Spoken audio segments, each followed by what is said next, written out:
A gente viu esses últimos episódios aí lá no Congresso, depois de 2 dias de motim dos bolsonaristas, lá os presidentes do Senado, Davi Alcolumbre, e da Câmara, Hugo Motta, retomaram o controle das casas ontem. Foram sessões mais rápidas, sem muitos debates e restritas também a pautas de consenso entre os parlamentares. E aí eu fiquei até nessa dúvida, será que eles realmente retomaram, Josias? Já dá para dizer que voltou ao normal, se é que há normalidade no Congresso brasileiro?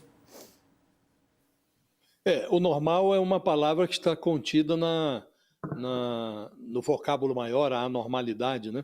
Mas estamos vivendo, como sempre em Brasília, uma normalidade apinhada de episódios absolutamente anormais, né? E nas últimas horas essa anormalidade foi conduzida às fronteiras do paroxismo.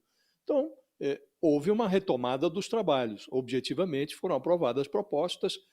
Na Câmara aprovou-se uma proposta, um pedido do governo para a abertura de um crédito extraordinário para ressarcir aqueles aposentados que foram tungados lá no INSS. E no Senado aprovou-se uma medida provisória que, se não tivesse sido aprovada, caducaria, expiraria, perderia o prazo na próxima segunda-feira.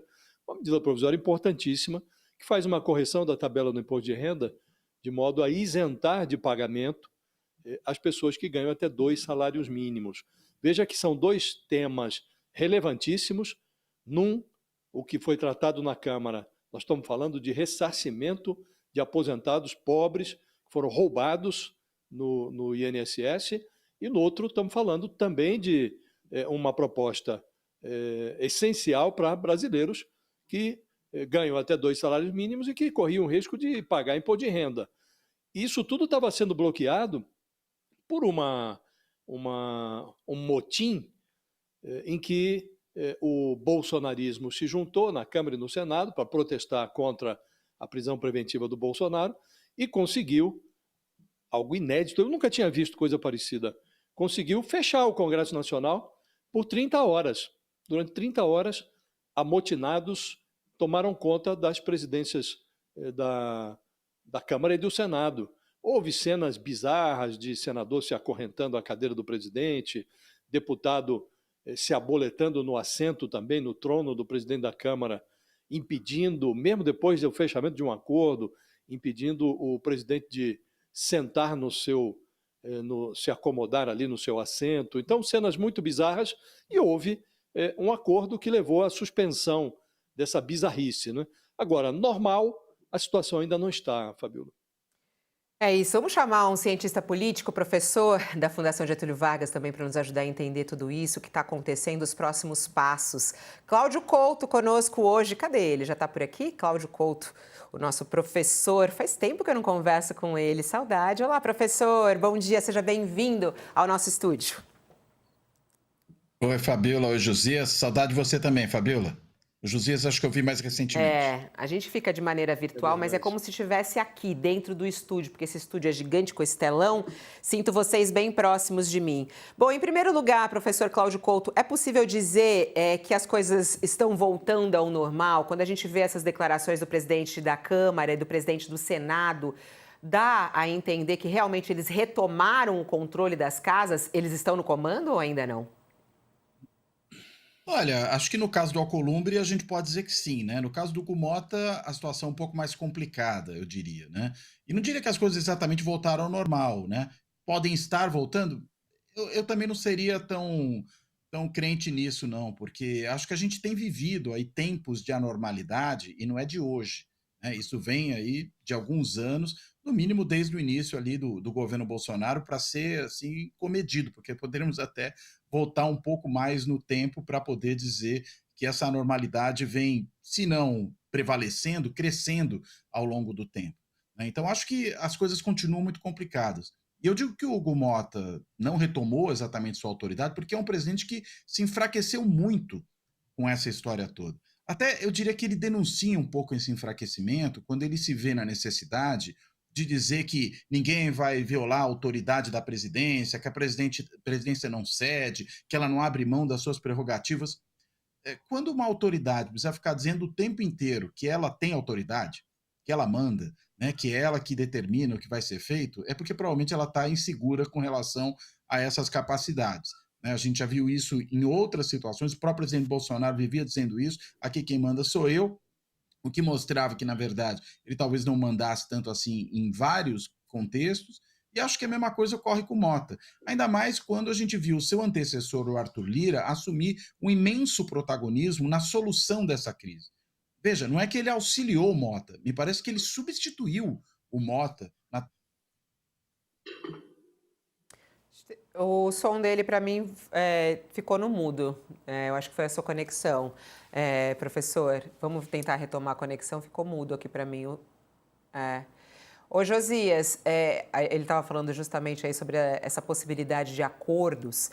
A gente não tem claro quais são esses acordos, mas o que os oposicionistas querem exatamente é blindar políticos, né? Isso, na verdade, é o que dá o entendimento, é blindar políticos de investigação, denúncias criminais. Ficou, segundo as informações, até que tem uma reportagem hoje, está na nossa página, tem várias reportagens e análises sobre isso, falando que ficou fora a anistia para os condenados do 8 de janeiro. Na verdade, ficou na beirada, né, ô Josias? O que está envolvendo aí, né? O que estão na pauta de negociações e nesse acordo para que a oposição deixe o fluxo da Câmara seguir?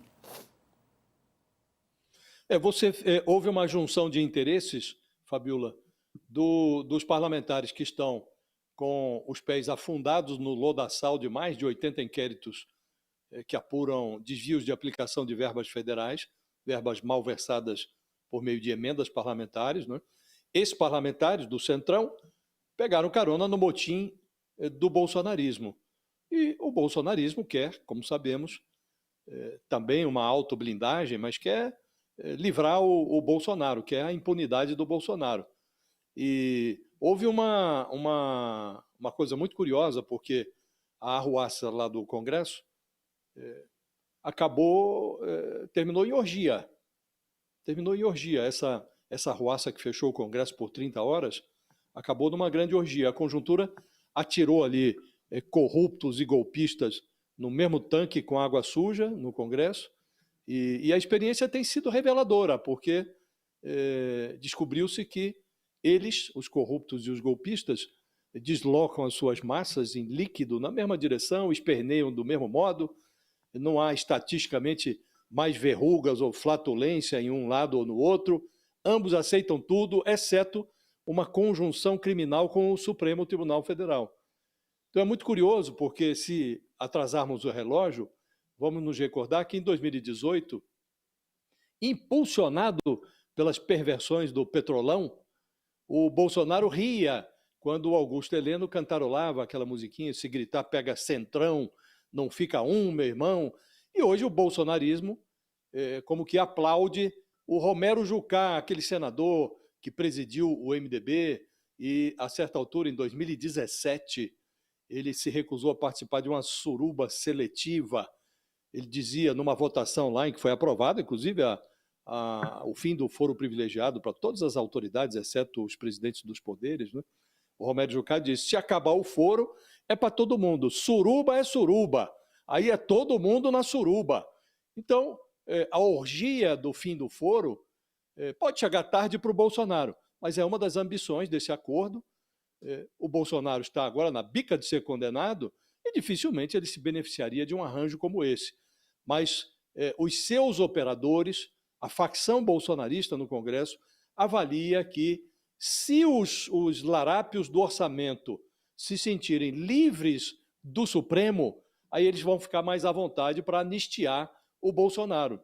Então é essa aposta que o bolsonarismo está fazendo. Bom, encaminhamos aí a aprovação do fim do foro, uma vez libertos do Supremo, os corruptos do orçamento, os larápios do orçamento, vão se sentir mais à vontade para se juntar à facção bolsonarista e aprovar, finalmente, a anistia.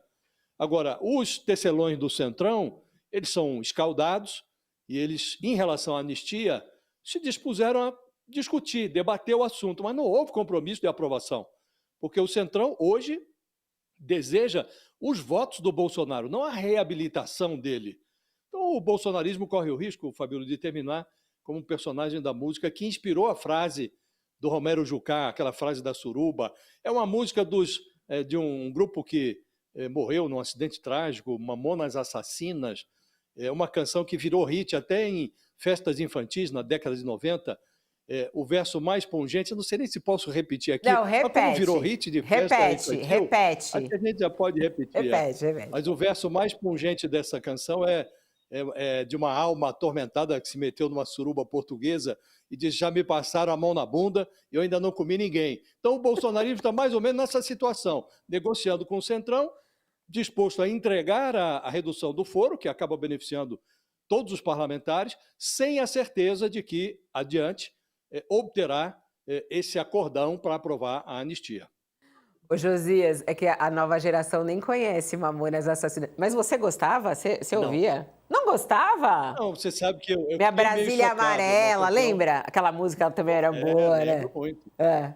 Lembro muito. Eu ia buscar minha filha era criancinha, eu ia buscar nas festas infantis, eu ficava chocado, porque isso aqui realmente era um sucesso, né? Aquela dancinha da garrafa e tal, era uma fase que essas músicas se popularizaram até em festa infantil. Não, é muito boa essa frase que você fala, né, que ele fala: roda, roda e vira, solta e roda e vem, me passaram a mão na bunda e eu não comi ninguém. Aí fala assim: nesse raio de suruba já me passaram. Nossa, muito bom, né, professor? É isso, Josias também é cultura popular, entendeu? O senhor caiu enquanto estava falando, mas como é que o senhor analisa aí como é que isso vai se resolver? A gente percebe que as coisas não estão ainda decididas e resolvidas, né? Tem muita água para rolar. Eles estão querendo, inclusive, agora pedir desculpas, como aconteceu, a gente vai até ouvir daqui a pouquinho o Sóstenes falando disso, mas o que dá a entender é que há aí um receio deles de ter uma punição, né? Esses parlamentares que ocuparam a mesa, eles devem ser punidos na sua análise, professor? Olha, Fabíola, eu acho que devem ser punidos, né? Eu falava aí, antes de haver o problema técnico, que o presidente Hugo Motta perdeu muito da sua autoridade por conta de toda essa confusão e por conta de ser substituído por Arthur Lira na tentativa de resolução do problema. Se, além de tudo, ele não fizer o que está prometendo, que é sancionar os amotinados, né? Aqueles que criaram aquele arquizumba dentro da Câmara dos Deputados, aí é que ele se desmoraliza de vez, né? Porque é aquele que não apenas precisa ficar bradando que aqui mando eu, porque provavelmente não está mandando, como aquele que diz que vai tomar providências e não é capaz de tomar, né? Eu acho que, então, é uma questão fundamental para ele preservar minimamente ainda, ou recuperar, talvez, um pouco da sua autoridade. Além do que, não é permitido, né? Não é razoável, dentro de uma democracia, você criar precedentes para esse tipo de apelação, que foi a apelação a qual recorreram os deputados bolsonaristas, seja os do PL, seja os do Partido Novo, seja até alguns de outros partidos que estavam ali agregados, né? Ou, muito bem, você pune essas pessoas mostrando que isso não é admissível e que isso será punido, assim como se deve punir os golpistas, né? Os que tentaram ali acabar com a democracia no Brasil, porque isso não pode ser alguma coisa que passe em brancas nuvens de modo a se repetir no futuro, e a mesma coisa acho que vale para digamos assim, esse 8 de janeiro, versão Nutella, né? Não foi a versão raiz, foi a versão Nutella que eles fizeram ali, mas que é também uma tentativa de dilapidar a estrutura institucional, não necessariamente de forma material, quebrando tudo, mas, né, quebrando as regras que permitem o bom funcionamento do legislativo.